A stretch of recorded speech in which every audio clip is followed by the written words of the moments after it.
যে ঈদের দিনে আল্লাহ রাসূল ঈদের নামাজ পড়তে যাচ্ছেন, প্রতিমধ্যে দেখলেন একটা শিশু কান্নাকাটি করে। আল্লাহর রাসূল ঈদের নামাজ শেষ করে আসার পথে বাচ্চাটাকে জিজ্ঞাসা করলেন, ওগো বাচ্চা, তুমি কান্নাকাটি করো কেন? ওই বাচ্চা বলল, ওগো নবী গো, আমার তো পিতা নাই, আমাদের সংসারে অভাব, আমাদের নতুন জামা কেনার মতো টাকা নাই। আবার নতুন জামা নিয়ে এখন ফতোয়া বের হয়েছে যে ঈদের দিন নতুন জামা পরা বেদাত। শুনেছেন কিনা আপনারা? কথা কয় না, আপনাদের কানে মনে হয় আসেনি? ঈদের দিন নতুন জামা পরা আর কুলাকুলি করা নাকি বেদাত। কোনে যে যাব, কোন জামানায় যে আসি, এরা আসলে কি ইসলাম চাই নাকি ইহুদি চাই, আমি এখনো বুঝে উঠতে পারিনি। ঈদের দিন কুলাকুলি করতেই হবে এই নিয়তে কেউ কুলাকুলি করে? এই নিয়তে কেউ কুলাকুলি করে? অনেকেই ভাল লাগলি কুলাকুলি করে, না লাগলি করে না। যার সাথে যার ভাল লাগে, যার সাথে যার মোট দেখা, যার সহ্য করতে পারে না। বিএনপির নেতা, আওয়ামী লীগের নেতার সাথে দেখা যাচ্ছে কুলাকুলি করতে চাচ্ছে না। হ্যাঁ, আমাদের নেত্রীর এত কষ্ট দিলে ওর সাথে এরকম আছে না নাই? তার মানে এটা বাধ্যতামূলক না। বাধ্যতামূলক হইলে অবশ্যই কুলাকুলি করা লাগতো না, লাগতো না? যতই বিএনপি হও, আওয়ামী লীগ হও, জামাত হও, হেফাজত হও, বাধ্যতামূলক না। নামাজ শেষ করে বলে মুনাজাত, সম্মিলিত মুনাজাত বাধ্যতামূলক। আচ্ছা, কোন হানাফি মাযহাবের লোক এটা কি মনে করে যে মুনাজাতের মাধ্যমে নামাজ শেষ হয়? কিসের মাধ্যমে নামাজ শেষ হয়? কিসের মাধ্যমে? সালাম ফিরানোর মাধ্যমে নামাজ শেষ হয়। যার ভাল লাগে সে মুনাজাত করে, যার লাগে না সে করে না। এ নিয়ে বেদাত ফতোয়া কেন আসবে? এই বেদাত করতে করতে ইসলামটারে একেবারে তেশ মেরে ধুয়ে দিলে এরা। যাই করা হয় ওইটাই বেদাত, যাই করা হয় ওইটাই বেদাত। আমি ভয় পাই, না জানি কবে বলি বসে বাংলাদেশে ঈদের নামাজ পড়া বেদাত, কারণ বাংলাদেশে রাসূল কখনো ঈদের নামাজ পড়ে নাই। ঠিক না বে ঠিক? তোমরা যদি, আমি সেদিন এক জায়গায় গেছি, বলছে হুজুর এই দুরূদ পড়া যাবে না, এই মুনাজাত করা যাবে না। আমি বললাম কেন? কয় যা রাসূল করে নাই, যা রাসূল সাল্লাল্লাহু আলাইহি ওয়াসাল্লামের সাহাবারা করে নাই, সেই কাজ আমরা করি। আমি বললাম কথা সত্য। কালকে আপনি কালীগঞ্জ থেকে যশোরে যাবেন ডাইন পাশ দিয়ে। কোন পাশ দিয়ে? কোন পাশ দিয়ে? কালকে বাইক চালাবেন ডাইন পাশ দিয়ে, অথবা আপনার যে প্রাইভেট আছে ডাইন পাশ দিয়ে যাবেন। কালীগঞ্জ থেকে যশোর পর্যন্ত, ঢাকাও যাইতে বলি না। আপনি রাসূলের সুন্নাহ মেনে যদি এটা না যান, তাহলে আমি বুঝবো আপনার মতো ভণ্ড আর একটাও নাই। ঠিক না বেঠে?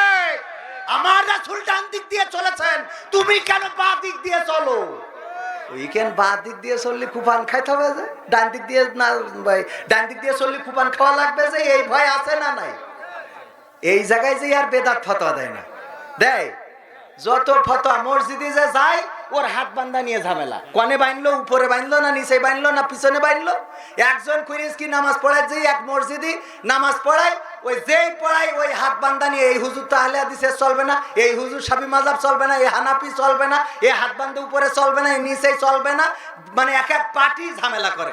এক হুজুর যেই নামাজ পড়ায় কপালের পর হাত বেঁধে।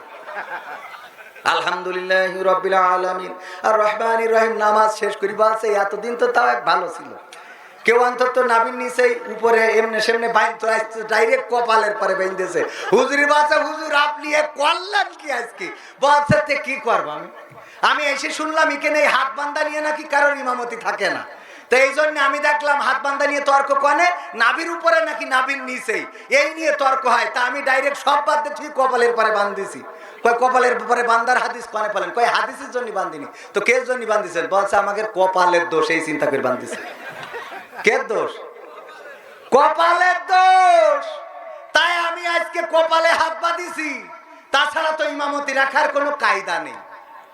যারা নামাজ পড়ে ওদের নিয়ে কাঠি করে, কিন্তু যারা পড়ে না ওদের নিয়ে কোনো ফতোয়া নেই। আজকে যে ডিজে কুপাকুপি করলো, কোনো ফতোয়া আছে? আজকে যে অশ্লীলতা চললো, বেহায়াপনা চললো, এগুলো নিয়ে কোনো ফতোয়া নেই। ফতোয়া আসে ভালো কাজ করতে গেলে। এরা ইসরায়েলের শুভাকাঙ্ক্ষী, মুসলমানদের দুশমন, বলেন ঠিক কিনা? আমি বলি শায়েখে কাজ্জাব, এদের থেকে হেফাজত করতে হবে এই জাতিকে। যখন মুসলমান ফিলিস্তিনে মারা যাচ্ছে, আজকে তারাবি তো পড়তেই চাই না। তারাবির প্রথম তারাবিতে ফুল মসজিদ ভরা, ছাদের পরেও লোক হয়েছে। দ্বিতীয় তারাবিতে ছাদের পরে নেই, মসজিদ ভরা। তৃতীয় তারাবিতে বারান্দার এক কাতার খালি। 15 তারাবিতে এসে বারান্দায় লোক নেই। ঠিক না বে ঠিক? এ নিয়ে কোনো ঝামেলা নেই। ওর ঝামেলা হলো 8 রাকাত পড়তে হবে না 20 রাকাত, এই নিয়ে কুপাকুপি। ঠিক না বে ঠিক? মসজিদ যে খালি হয়ে যাচ্ছে, এটা নিয়ে কাজ করার দরকার আছে না নাই? এই জন্য মুসলমানেরা সচেতন হতে হবে।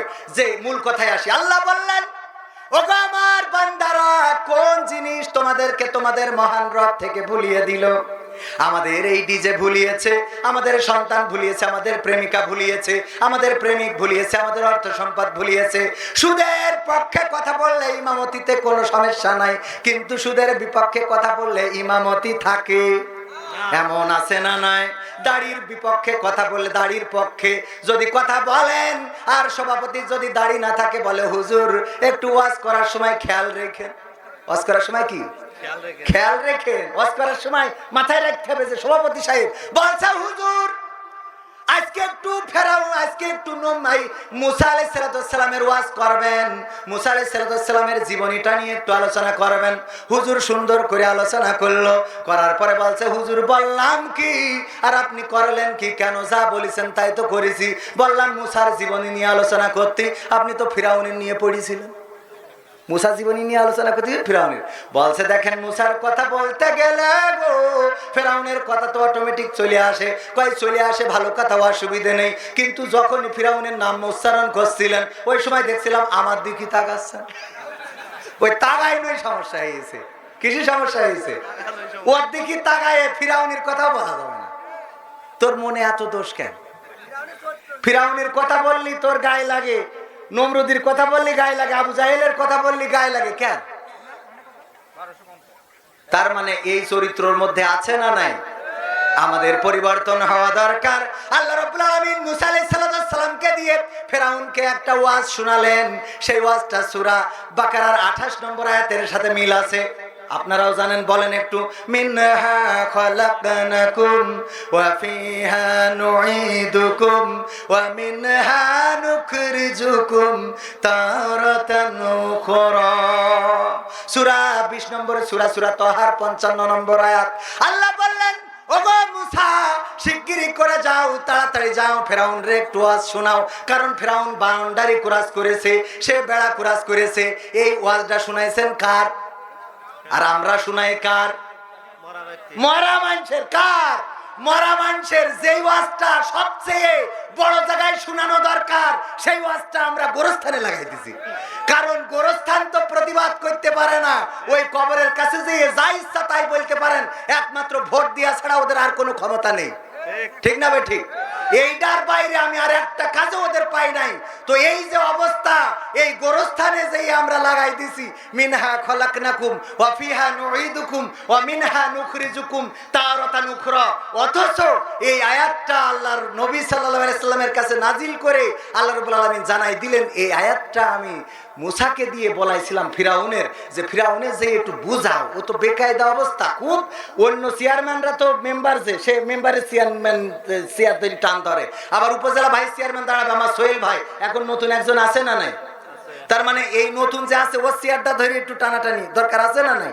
মাঝে মাঝে একটু দরকারও আছে। তো এই টানাটানি, এরপরে মনে করেন উপজেলা চেয়ারম্যান বলেন, এমপি বলেন, সবাই দুনিয়ার চেয়ার নিয়ে টানাটানি করে। মাননীয় প্রধানমন্ত্রী বাংলাদেশের চেয়ার নিতে চায়, নরেন্দ্র মোদী সে ভারতের চেয়ার নিতে চায়, বাইডেন আমেরিকার চেয়ার নিতে চায়, পুতিন রাশিয়ার চেয়ার নিতে চায়, জেলেনস্কি ইউক্রেনের চেয়ার নিতে চায়, আব্দুল ফাত্তাহ আল সিসি সে মিশরের চেয়ার নিতে চায়। এমনি ভাবে এক একটা দেশের প্রেসিডেন্ট এক একটা চেয়ার ধরে টানাটানি করে। কিন্তু ফেরাউন ছিল এমন একজন যে সব চেয়ার বাদ দিয়ে আল্লাহর চেয়ার ধরে টান দিছিল। ঠিক না বে ঠিক? কত বড় খাটাস! দুনিয়ার চেয়ারে তার মন ভরে নাই, কয় আমি তোমাদের রব, তোমরা আমাকে স্বীকার করে নাও। আল্লাহর নবী মুসা আলাইহিস সালামকে যে বললেন আমি নবী হয়ে এসেছি তোমার কাছে নসিহত করার জন্য। কয় তুই যে নবী, তুই আমার বাড়ি থেকে খেয়ে মানুষ হয়েছিস, তোর প্রমাণ কি? কয় আমি যে বগলের তলে হাত দিয়ে বের করতেছি, দেখো। এবার হাত বের করেছে, ঝলকানি। কয় আলোটা বন্ধ করো। বন্ধ করেছে, করলি। কয় এ তো সহজ ব্যাপার, ও তোমার জাদুবিদ্যা। তারপরে বলছে আরো আছে কি, হাতের লাঠি ছেড়ে দিয়েছে, সাপ হয়ে গেছে। বলছে মুসা সাপটা শিগগির থামা। থামাইছে। কয় তোর এই সাপ আমি আমার জাদু দিয়ে মোকাবেলা করতে পারবো। কি করতে হবে? তাইলে আমি, তুই দেখ তোর সাপ নামা আর আমার সাপ নামায়। মজমা ডেকেছে, বলেন ওই দিন লড়াই থেকে পেরিয়েছে? পারে নাই। এরপরেও কি ফেরাউন মেনেছে? মানে নাই। ফেরাউন যখন মানে নাই, আল্লাহ রাব্বুল আলামিন বলছে মুসা এবার যে একটু নরম করে বুঝাও। কিরাম করে? খুব সুন্দর করে কোমল করে বলবা। মিনহা খালাকনাকুম ওয়া ফিহা নুঈদুকুম ওয়া মিনহা নুখরিজুকুম তারাতান নুখরা। ওগো ফেরাউন, তোমাকে এই মাটি থেকে সৃষ্টি করা হয়েছে, আবার একদিন এই মাটিতে ঢুকিয়ে দেয়া হবে, আবার একদিন এই মাটি থেকে তোমাকে জীবন্ত করে উঠানো হবে। সুতরাং তোমার এই ক্ষমতার বাহাদুরি ভুলে যাও, তোমার এই চেয়ারের টানাটানি ভুলে যাও, আল্লাহর সাথে দ্বন্দ্ব সংঘাত ভুলে যাও। তুমি আল্লাহর প্রতি তোমার মস্তক অবনত করে দাও, দিনের প্রতি ফিরে আসো। এই ওয়াজটা শোনানোর দায়িত্ব দিয়েছিল আল্লাহ রাব্বুল আলামিন মুসা আলাইহিস সালামকে দিয়ে ফেরাউনকে। আর আমরা এই ওয়াজটা শোনাই বেড়াই কবরে। যখন আমার চাচা মারা যায়, আমার খালু মারা যায়, মা মারা যায়, বাবা মারা যায়, যে বলি এই মাটি থেকে সৃষ্টি করা হয়েছে, আবার এই মাটিতে ঢুকিয়ে দেওয়া হলো, আবার একদিন এই মাটি থেকে জীবন্ত করে ওঠানো হবে। ওই মুর্দা যদি একটু হাতটা নাড়াইতে পারতো, অমনি ঠাস করে চলের উপরে চড় কষি দিয়ে বলতো আমার বলি লাভ কি, আমার খেলা তো ফাইনাল। ঠিক না বেঠিক? ওর তো আজকের থেকে ওর খেলা কি ফাইনাল। ও যে মারা গেল, ওর তো কি হবে না হবে আজকের থেকে তো শুরু। যে বেঁচে আছে এই তার দরকার। ঠিক না বেঠিক?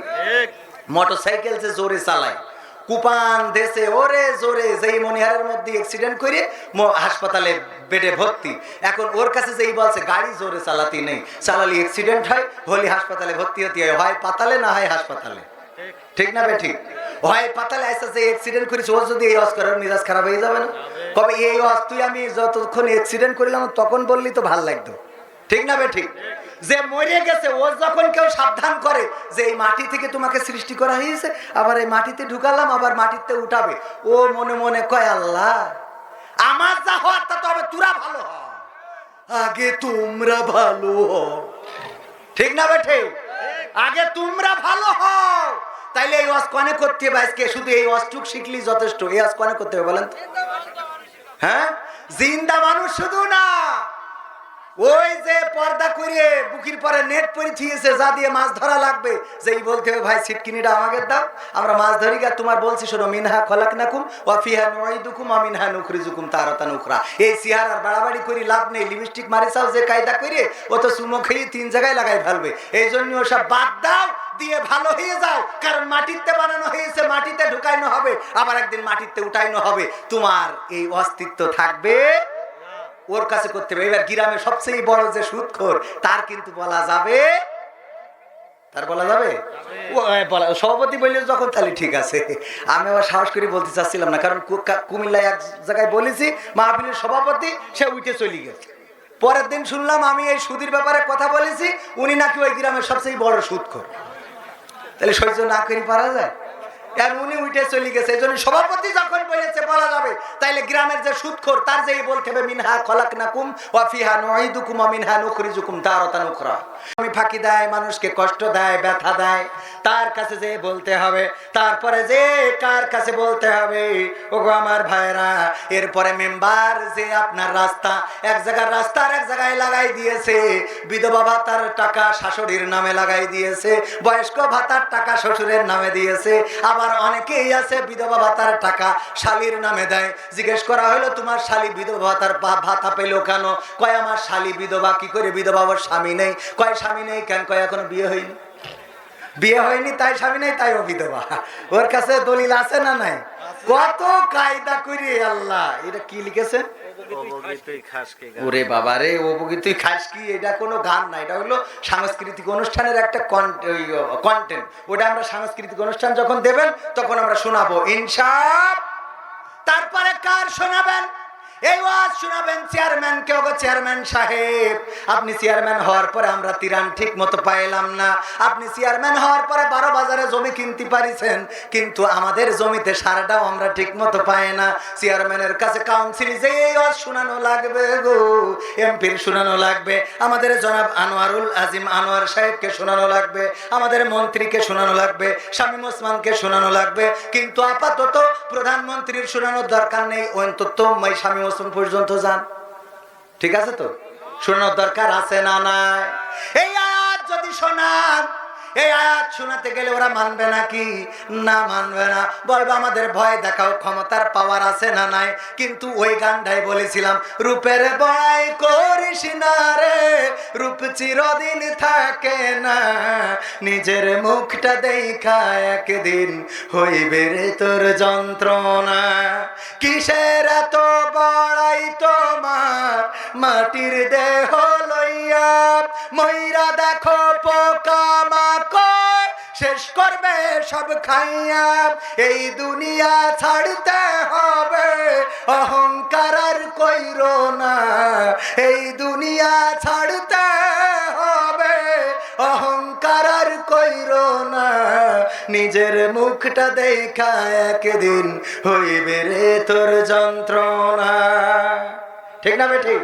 যে ক্ষমতায় আছে, এরশাদ এই দেশে ক্ষমতায় ছিল, বঙ্গবন্ধু ক্ষমতায় ছিল, জিয়াউর রহমান ক্ষমতায় ছিল, খালেদা জিয়া ক্ষমতায় ছিল। এক এক করে সবাইকে ওই ক্ষমতার চেয়ার ছাড়তে হয়েছে। বর্তমান যারা আছে ওদেরকে কোনোদিন ছাড়া লাগবে না।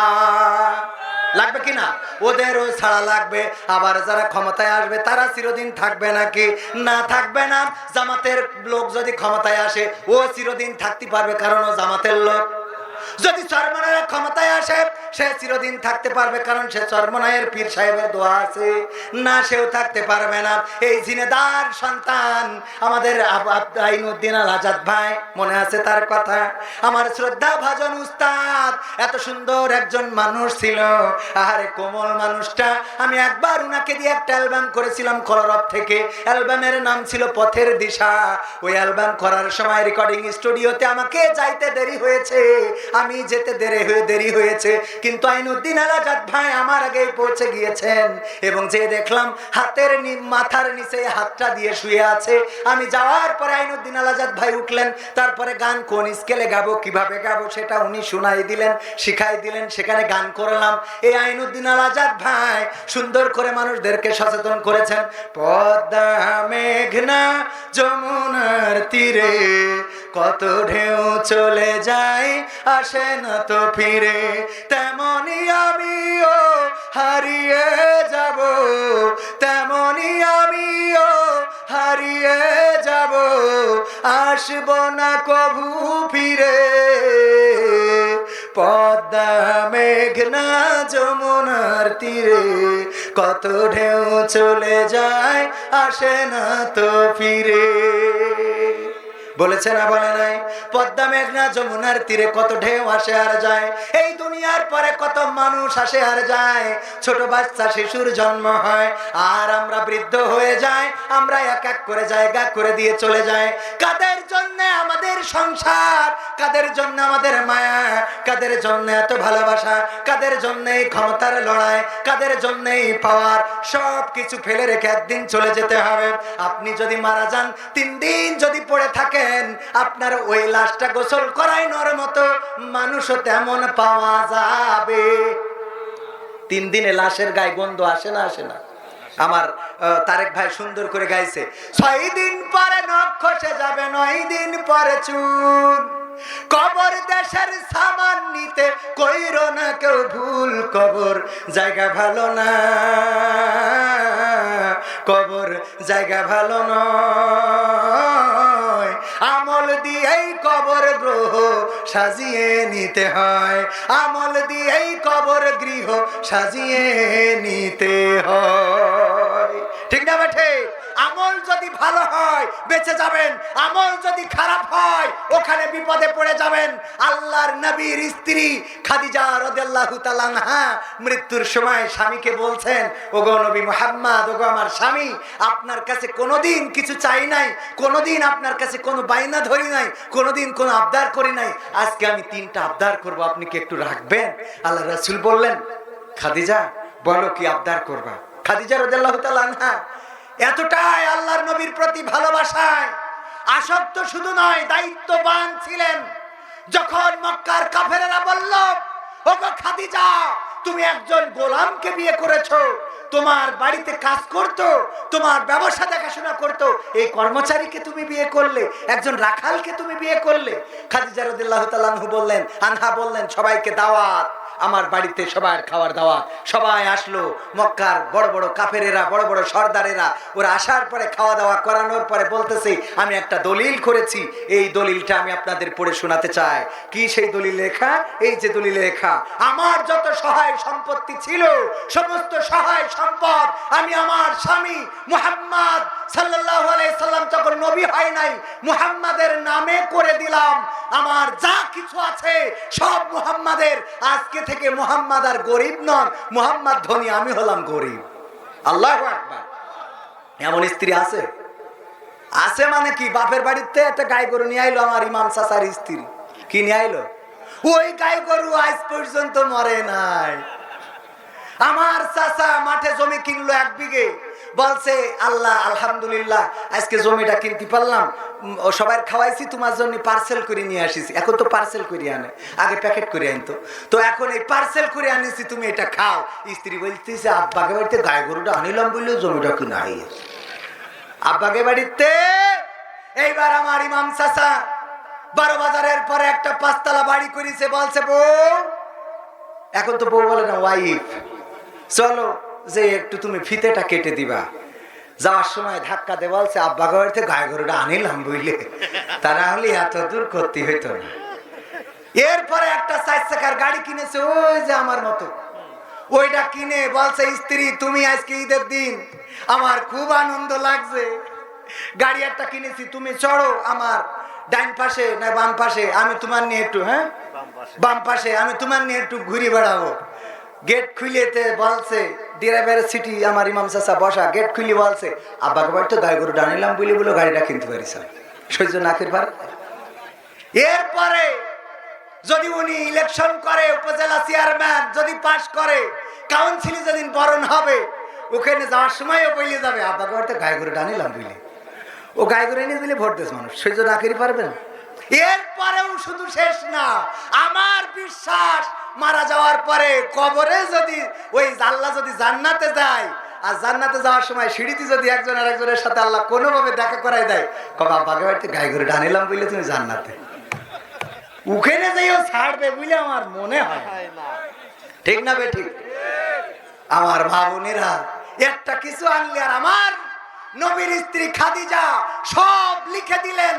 আল্লাহ রাসূলের কাছে লিখে শুধু দিলেন না, সবাইকে ডেকে বললেন যে আমি আজকে লিখে দিয়ে আমি ফকির হয়ে গেলাম, আমি ফকির হয়ে গেলাম। আজকে নবী মুহাম্মদ, তখন তো নবী হয় নাই সাল্লাল্লাহু আলাইহি সাল্লাম, উনি ধনী হয়ে গেলেন, আমি ধনীর স্ত্রী। যারা বুদ্ধিমতী এই মহিলাগুলো তাদের স্বামীদেরকে রাজার হালে রাখে, স্বামীদেরকে সাজিয়ে গুছিয়ে রাখে, আর নিজেরা ওই স্বামীর স্ত্রী হয়ে প্রমাণ করে দেয় আমার স্বামী রাজার মতো, আমি রানীর মতো। বলেন সুবহানাল্লাহ। আর যে স্ত্রী বুদ্ধিমতী না, পাগলা কিলাসের, ও শ্বশুর বাড়িতে একসাথে এখানে বসে থাকো, খবরদার আমি না বলা পর্যন্ত উঠবা না। আর মাগের বলে তুমি চিন্তা করো না, আমি ও যা বলবো তাই, ও যদি কান ধরে বসে থাকতে করি কান ধরে বসে থাকবে। আচ্ছা ও হইলো গুলাম, আরে কার স্ত্রী হইলো? কার স্ত্রী? গুলামের স্ত্রী। তার বুদ্ধিমতী মহিলারা কখনো এটা করে? এটা করে না। আল্লাহ রাসূল মেরাজ থেকে এসে বললেন নারীরা জাহান্নামে যাওয়ার অনেক কারণের মধ্যে 2টা কারণ খুব বেশি, সেই 2টা কারণের মধ্যে একটা হলো তার স্বামীর প্রতি নাশুকরি করে। কি করে? নাশুকরি, অকৃতজ্ঞ। স্বামী যাই করে দেয় ওর ভাল লাগে না। ঈদের দিন শাড়ি কিনেছে, গেঞ্জি কিনেছে, শার্ট প্যান্ট কিনেছে, আমার স্ত্রীর কথা বলবো না, বললি এ ভিডিও যাবে না, ও কুপান খাইতে হবে না, আমার আবার ও বাদ দেন, ও কথা বললে আপনি পরেরটা বলি তাও ভালো। এই যে মনে করেন যে যাই কেনে ওর পছন্দ হয়, ওই ঈদের দিন ঝামেলা করতেই হবে। গোশ কিনেছে, হাড় বেশি হয়ে গেছে। আচ্ছা গোশ কিনতে যাই হাড় বেশি হয়ে গেলে ও স্বামীর দোষ? কখন কোন ফাঁকে গোশালারা ঢুকাই দেয়, ইরাও সিটারের সিটার বলে হুজুর আপনি কোনো কথা বললেন না, আমি দিচ্ছি, খালি দাঁড়াই দেখেন, এই বলে ওর মধ্যে যত হাড় কেউ কিনবে না ওইগুলো ঢুকাই দিচ্ছে। বাজারে দেখবেন যে সবচেয়ে প্রভাবশালী বা সবচেয়ে সম্মানিত কোনো ব্যক্তি যদি যায়, আমারও মাঝে মাঝে এইভাবে তেশ মারা দেয়, হুজুর আসসালামু আলাইকুম, আমি সেই আপনার জন্য মান কচুটা রেখে দিছে যে 1 সপ্তাহ ধরে। আচ্ছা ওকে আর মান কচু আছে? ও তো অসম্মান কচু হয়ে গেছে, ওর মান আর আছে বলেন? 1 সপ্তাহ ধরে নাকি আমার জন্য রেখে দিস। হুজুর প্যাকেটটা ফাঁক করেন, কেজি কত? কয় আপনার সাথে দরাদামি করবো, আপনি খালি ঢুকাই নেন, টাকা দেওয়া লাগবে না। চুল খাবেন না তো? কয় কড়াই ধরে উইকেন নিয়ে আসবেন। কত নগদ কথা। ওই নিয়ে গেছি বাড়ি, রান্না করেছে ইলিশ মাছ দিয়ে। ওই কচু তো চুলখানো সেই ইলিশ মাছ খালু চুল খাচ্ছে। এখন ওই কড়াই ধরে নিয়ে কি বাজারে আসা সম্ভব? অসম্ভব। পরের সপ্তাহে এসে বললাম, ভাই করেছেন কি? আমার সংসারে আপনারা এইভাবে অশান্তি লাগান কেন? কয় ভাই কেন ভালো হয়নি? আমার যে দিল বললো ভালো হবে, আমার দিল ভালো হবে না, পাকার পরে যা খুঁজে পাবো না, আমার সংসারে অশান্তি করো। আম কিনতেছি, বলতেছে আমি যেগুলো চয়েস করেছি, বলছে হুজুর আমি দিচ্ছি, আপনি খালি দেখেন, নিয়ে যে খাবেন, কাল এসে খুঁজবেন।